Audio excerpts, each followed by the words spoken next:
If it's not colonize me, Carney, it's our utter disregard for the environment that we claim to love so much.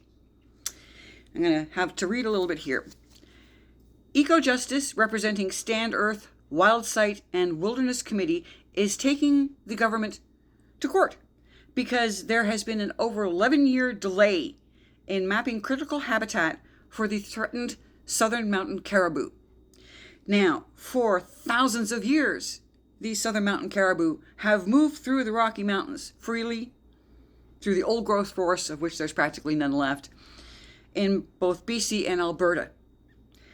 However, thanks to, overlogging and, Alberta. What is Alberta? Oh, yeah, Alberta is making sure that the environment is as toxic as possible. Fracking, the oil sands. And now, 8 of the 18 herds are extinct. So they have been a threatened species for over 20 years.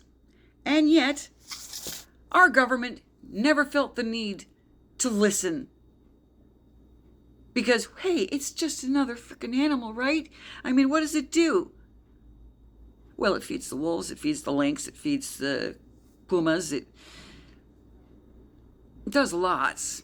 But much like how every government has this thing about, hey, we want to move into this area. Oh, wolves. Oh, no, wolves. They'll eat my sheep. They'll eat my cattle, the ones that I treat like crap, and ship across country with no water and no food so that they can have an electric cattle prod stuck up their butt to get killed, because that's more humane than a single strike to the throat like those nasty Jews do. Canada doesn't really give a rat's ass about its environment. And this is just proof of it. Now, if 8 of 18 herds have disappeared, it doesn't matter. What, are the caribou going to get money from the government? No. But we have now effectively reduced their gene pool so much that even if we can try to bring them back, there will be health issues all over them because we'll be forcing inbreeding. Doesn't that sound like a practical thing to do? Oh, what? Yeah, I'm sorry. Silly me. Why would I even worry about Canada doing something about this when we've got Alberta saying, if you won't let us have a pipeline that we do not actually need so that we can kill more things between Alberta and British Columbia, then we'll go down to the United States. This petty everything is about me shit that governments are doing tells me that even though Mr. Smith Goes to Washington was considered to be, Mr. Smith was an idealist at the time, such a person would be laughed out of existence right now. The idea of putting anybody else ahead of you, certainly someone who is less deserving, doesn't have as much money, so they don't deserve any consideration. Doesn't have the right skin color, so they don't deserve consideration.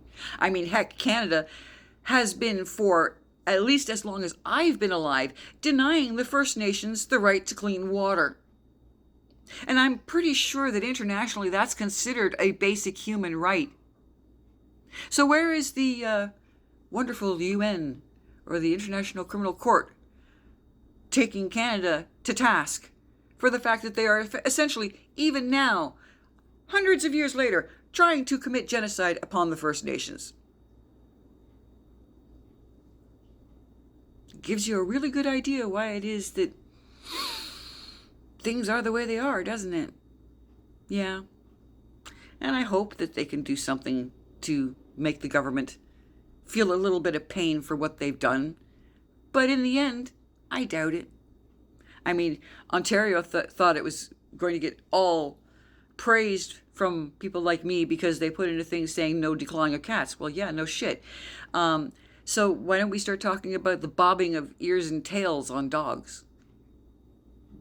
Why is bobbing their ears now a bad thing? But you're still allowed, and I've seen videos of people doing it, to take a pair of scissors to the poor puppy's tail and just hack it off so you can have a bobtail.